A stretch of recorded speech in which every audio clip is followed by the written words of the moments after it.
এক দেশে এক রাজা ছিলেন। তিনি ছিলেন খুব ন্যায়পরায়ণ, প্রজাদের ভালোবাসতেন।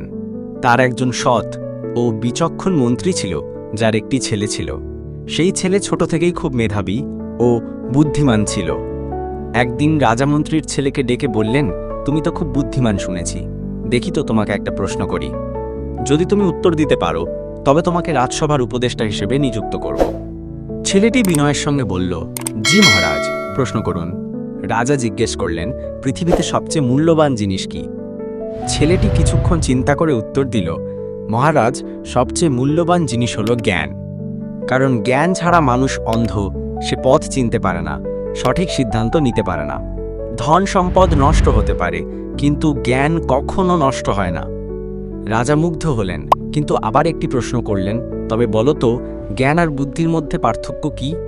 ছেলেটি হাসি মুখে উত্তর দিল, জ্ঞান হলো জানার শক্তি, আর বুদ্ধি হলো তা কাজে লাগানোর ক্ষমতা। যেমন বই পড়ে কেউ জ্ঞান অর্জন করে, কিন্তু সেই জ্ঞান দিয়ে কোন সময় কি করতে হবে তা বোঝে বুদ্ধি দিয়ে। রাজা এবার সত্যিই খুশি হলেন। তিনি বললেন, এমন বুদ্ধিমান যুবক রাজ্যে সম্পদ। তুমি শুধু মন্ত্রীর পুত্র নও, আজ থেকে তুমি রাজসভার জ্ঞান উপদেষ্টা। শিক্ষণীয় বিষয়, জ্ঞান এবং বুদ্ধি জীবনে খুব গুরুত্বপূর্ণ। শুধু পড়ালেখা করলে চলবে না, সেটি প্রয়োগ করার বুদ্ধিও থাকতে হবে। বিনয়ী হওয়া এবং ধৈর্য ধরে চিন্তা করা একজন মানুষকে বড় করে তোলে। গল্পটি কেমন লাগলো?